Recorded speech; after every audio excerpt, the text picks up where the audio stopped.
Hello, everyone. Welcome to Trauma Talks and Truths. Sometimes it kind of messes me up. Trauma Talks and Truths. I am Dr. Isela Garcia. And I'm Nina Vasquez. We are, it is Friday. It is Friday. We have come to the end of this week, and I will tell you that one week feels like years, actually. Not a week. It's been a wild ride. And I was just this morning, I do this sort of this alpha state between sleep and wake, and that's where I connect with spirit. And I do that all day long. Actually, I kind of get grounded, and then I open up and I connect with spirit, but I do that pretty consistently in the morning. And I, just kind of have conversation. And one of the things that they reminded me is that we haven't shared our resources with you all. And the resource we have available. Now, if you follow us already, you've heard this before, but if you're new to us, we want to share some of the resources that we have available that you can download. Nina, what do you have available for folks? I have 2 resources that you can download. These are like no investment on your part other than your time, right? The first one is 5 everyday somatic tools for nervous system regulation. If you missed the video yesterday or our live yesterday, we talked about some more nervous system tools to help you with, stress, overwhelm, fear, anxiety. These are tools that I swear to you, if you were 5 years old and somebody stood in front of us and said, you are a human being, and as a human, you have emotions, and you're going to want to bring yourself back to safety several times a day. And they taught you these tools, you would just have a practice of using them every day. So I just created a PDF, and in that PDF, I even demonstrate in a video one of them for you. So you can go to the link. Isela will drop them maybe in the comments. Yeah. You can go to that link and download that resource. And then the other resource I have for you is it's a video-based resource. It's a 2-part video-based resource where the first part, I teach you how to heal trauma without therapy. And the second part, once you finish, learning in the first part, we actually do a somatic releasing practice to heal from the effects of trauma.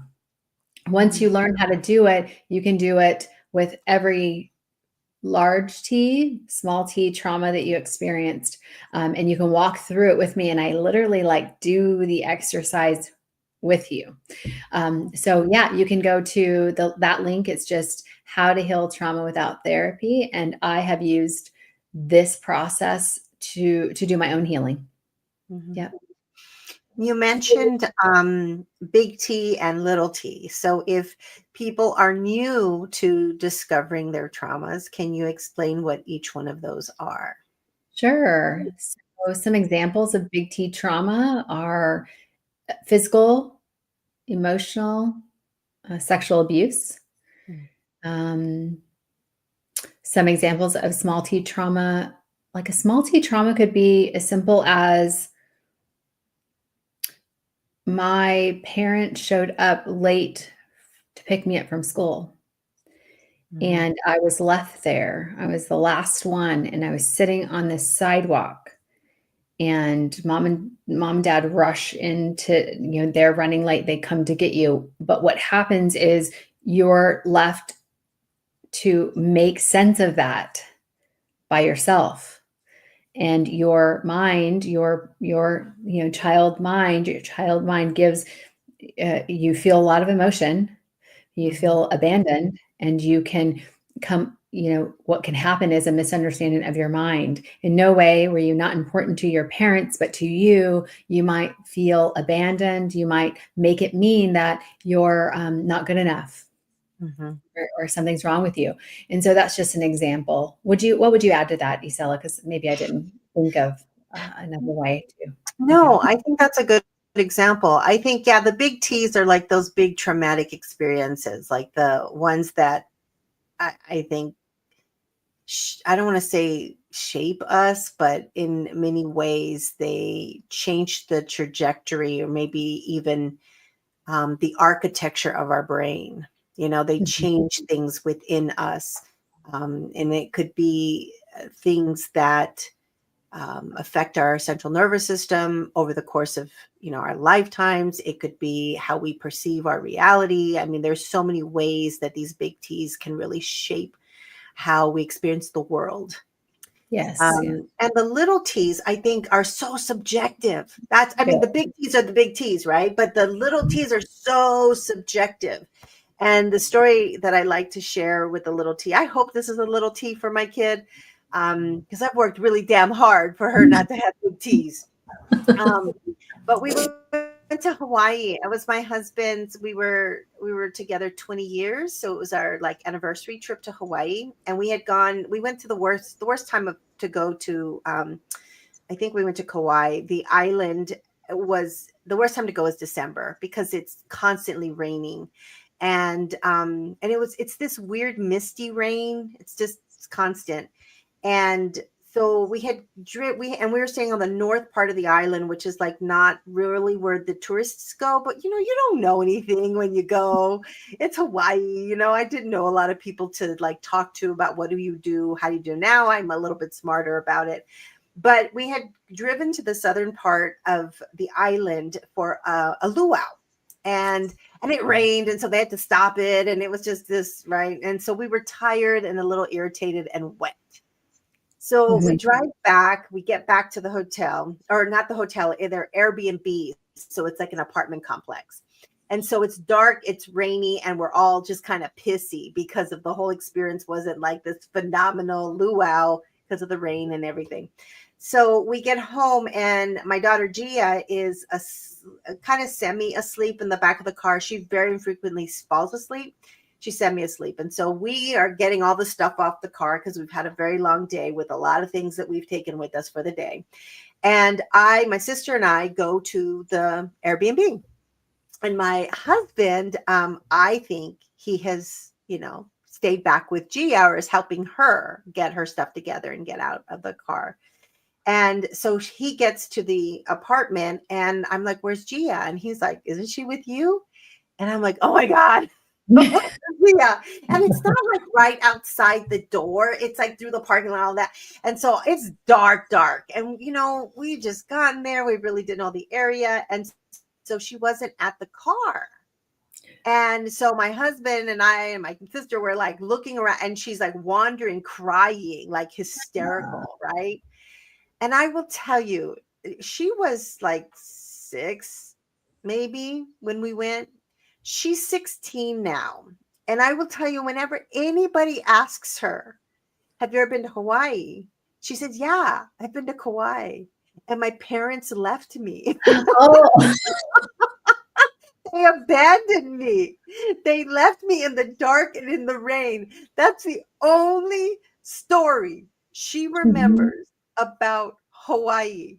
Not Yeah. the water, the beach, not the chocolate trees, the coca trees or the cacao trees and all the chocolate taste. She doesn't remember any of that. None of the things that we did when we were in Hawaii, except that her parents abandoned Abandoned. her. Yes. Yeah, that's a great example Oh because it God. affected her heavily, right, in that Oh, moment. totally. She will be 25 and 27 and 45, and she will remember and tell the story of her parents abandoning her in the parking lot in Mhm. Hawaii.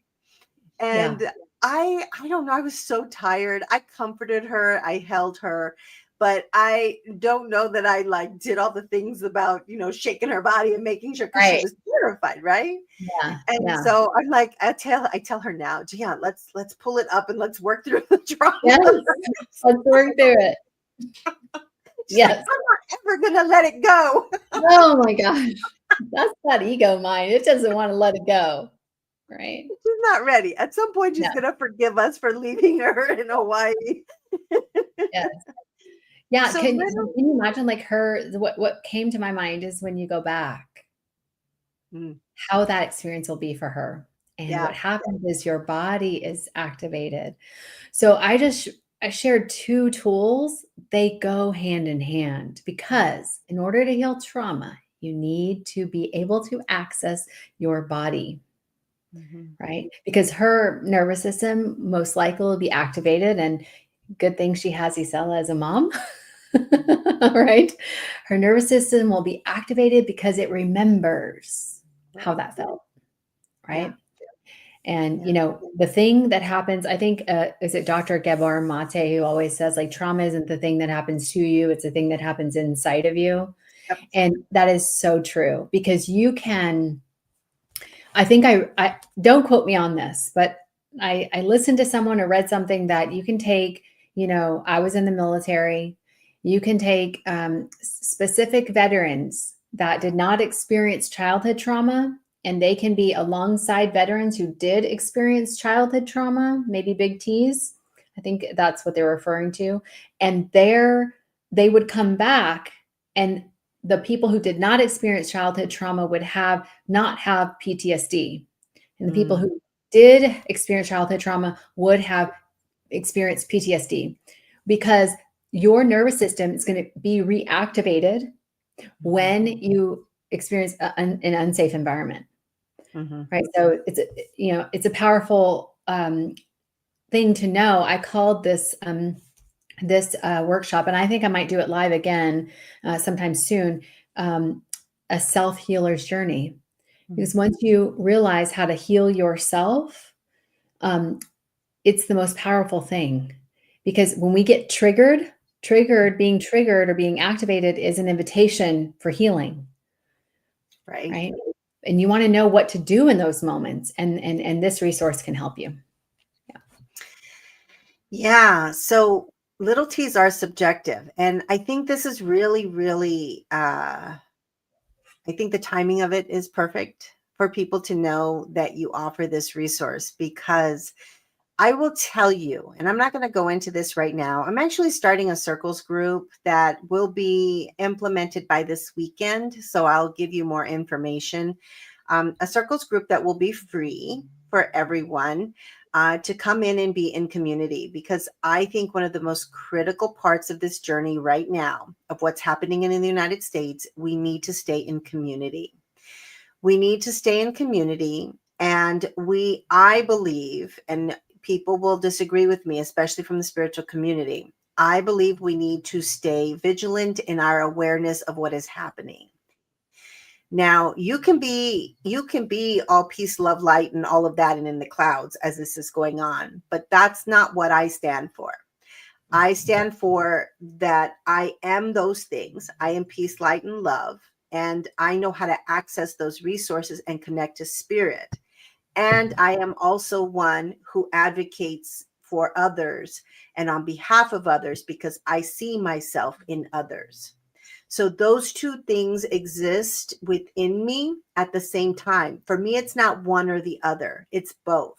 I can recognize the truth of who I am. I can access my own resources and find the balance within me so that I'm not living in a state of hypervigilance and activation and fear, because that can't drive my experience. But I'm also very aware, and fear will sometimes get in because I'm fearful for others. I'm not Mhm. really fearful for myself, children. I'm fearful for people whose families are living in this exasperated sense of fear. That's me having empathy. So I'm very, very aware of what's happening in the world, and I'm on top of everything that's happening right now in the United States. And I come back to my sense of calm. I come back to recognizing the truth of who I am. And I ask for guidance in ways that I can show up for others so that people can find their calm, so that people can access their true power. Because that's what this journey is about. It's about accessing our power so that we can recognize that we can create a collective change. Yeah. I believe I'm part of this collective change. There are people who are probably this holding space in this peace, light, and love area. That is not where I am. I'm boots on the ground, here to really aid in the process of creating a sense of knowing. So, building community, coming together on a regular basis. I'm going to offer readings on a weekly basis inside this community. I think weekly. I'm going to say weekly, and I'm going to have to think about it a little bit because sometimes back to back to back isn't good for people. Sometimes I Mhm. have to space it out a little bit more because people need to kind of give themselves permission to kind of go into the space of implementing the things Mhm. that they want and integrating that information. So I'll, on a regular basis, do readings within the group, and it really is space for healing. Now, I want to reiterate. I don't know if maybe it's the first time I've said this. I've said it in my head. I have a group on Facebook because I'm closing down my Facebook.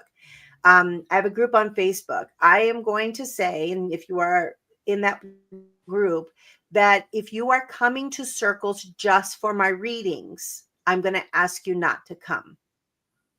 Okay. And the reason is because it's not just about me giving you information, it's about being a part of a community where we want to hold space, celebrate, connect, and really move through the experience of healing, even though it's free and even though everyone's welcome. If you are not in the space of wanting to do the work, I'm going to ask you not to come to the circle. Okay. Mhm. And so I've got that going on. So that's my big first thing that I want to Yeah, share. Yay. I'm excited for it. And then my second thing, and some of you might already know this, I have a forgiveness guide. Now, I have a forgiveness guide, and the link might be in the link that I already did when I was setting this video up. Yes, the work is so important, Emily. Thank you. The work is so important. So, my forgiveness guide is a 10-step process for forgiveness. Now, let me tell you a little bit about forgiveness. I believe that every single person who comes into this reality, this experience that we are having, come with the intent to learn how to forgive. I believe like that's what we come in here for. So if we go, oh, it was my job all along to learn how to do this, then we won't have be so pissed off about not wanting to forgive. Like we were intended like to come in to have experiences, to feel all of our emotions, like learn how to have that experience, and then know how to actually move through the process of forgiveness. Now, one thing you have to remember is forgiveness is never about the other person. It's never about the other person. It's about you. Okay. And so what I've done is I've taken these steps that I believe work for pretty much everything. So let's say you have a coworker, can't stand her. She stabbed you in the back 5 years ago. You haven't been able to let that go. You can't move past it. You can't really rely on her, trust her for anything. Okay. Because we do that. We do that, Mhm, right? We tell the mhm. story, we won't let it go. You hold So on to it. Mhm. so you have no idea how many adults I have worked with where I'm in a conversation and I facilitate these meetings where there's like so much conflict, people don't know what to do with themselves. And so I facilitate these meetings where people are fighting with each other. And I go, okay, so tell me the story of what happened. And so they blah, blah, blah, blah, blah, blah, blah. And I said, okay, tell me when that happened. 2008. I get it. I get it. You talk about it like it happened last week. Oh no, back in 2008. I was like, what so we tend to hold on, and our limbic system likes to hold on to all the negative shit. And so this process helps you learn how to do it. Mhm. So you go through the process, each step, and then you learn with the small things, the irritations with your husband, the fact that your child is ignoring you, the fact that your coworker annoys the shit out of you too. And then you realize you're probably just a person who's easily annoyed. Regardless of your journey, you learn the process for forgiveness. And it's kind of like developing muscle memory, right? So you develop the process, you work on each step, and then you go to those big T's. Yep. You Mhm. go to the big T, and you go, okay, I now have the capacity because I understand the process. Mhm. I don't have to worry about the process right now because I know it like the back of my hand. Now I can work on the big traumas one at a time, and I can take this with each step and really allow myself to experience it without getting stuck in the how I do this. Yeah. And that's the journey of forgiveness. And I will tell you, I can't even stress this enough. Once you learn this art, you realize how you tell the story and how what that means in relation to your relationship with self. Like, it's a deeper experience than just the very what I call superficial reality that we are living in. There's a much deeper reason why we're holding on to old grievances and past hurts. Once you get that, shit will happen in your life and you're like, I'm not worried about it. I'm not, Mm. it's not even a thing anymore. And that's the beauty of it all. Once you figure out this process, it will be almost like you change how you perceive your experiences that are happening around you. And the biggest part of this for me is my realization of you get to have your own experience of me. Mm. You get to have. Isela, what do you see? I have to ask you this. What do you see when people come to you that have not done some forgiveness for the bigger T's? And I want to add, sometimes the person they're trying to forgive is themselves. What is the why behind them, needing to forgive? Because there's something happening in their life right now that's happening because they haven't forgiven. What do you usually see? Is it like, what are some of the effects of not forgiving? Oh, the effects of not forgiving is more than anything else. It's not having a peace of mind. It's like carrying a 5-ton weight that you don't even realize you have because you've been carrying it for so long.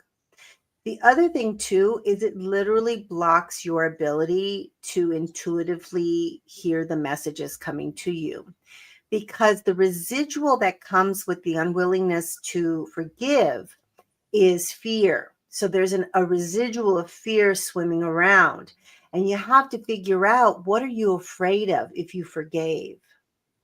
What is holding on to the story, the experience? Is it that I'm the victim? Is it that that's kind of what I've identified as? Is it that I have to change my experiences? Like, what are you afraid of? I will tell you, I'm going to say this because I think it's really, really important. Like my daughter and the Hawaii story that I just shared, my kid is neurodivergent. And for some people whose brains process information differently, sometimes they have a really hard time letting go of their perception of their reality, really have a hard time shifting it. And I find that some people who struggle really, really significantly for forgiveness of self or forgiveness of others could have just this neurodivergence processing thing going on in the brain, that for whatever reason it is concrete, etched in stone. They can't see it another way. And so Yeah. the practice in that way is really retelling a different story, telling it in a different way. And you Mm. have to inch along that path. You can't like jump, because then the whole body goes, no, that's not how it happened. And so we have to kind of inch along and kind of create a different perspective of the experience in order to really allow ourselves to embrace the idea that Mhm. forgiveness is an okay thing to do. Um, yeah, Yeah, and I think you said something that's key. Is it's a process. Forgiveness is not a light switch. It's a yeah. process. And I actually don't have, Isela has helped me personally forgive many people in my life, including myself. And the one person that was the hardest for me to forgive was myself. Mhm. And I don't remember the time when I said, okay, the forgiveness is done. Right. I've reached it. It was a process.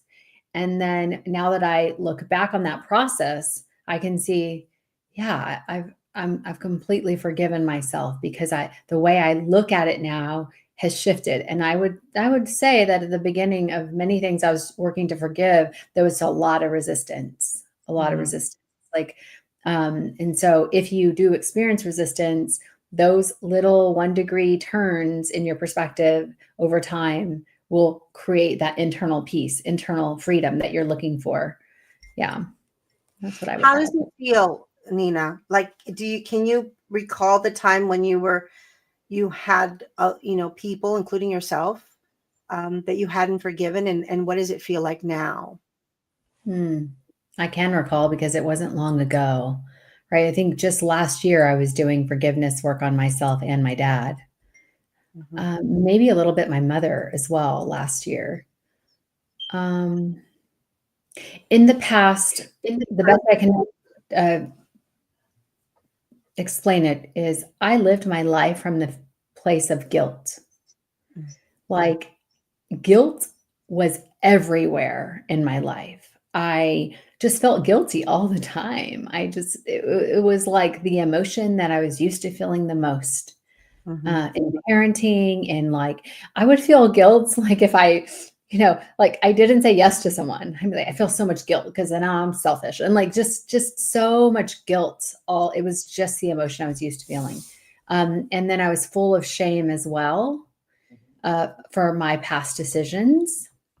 Mhm. And so once I was able to release those emotions, how does it feel in my body? I feel a sense of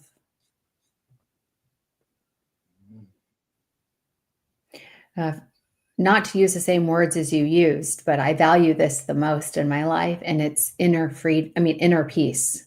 Mhm. So there's not this inner wrestle Mhm. with, now I believe like I don't need to like, I had a coach ask me this, and I ask my clients this when they're really struggling to forgive themselves or something. I don't need to keep punishing myself Mhm. because when I felt guilt and shame, the actions that I took was like I was trying to punish myself. I wasn't I wasn't enjoying my life. I didn't think I deserved it.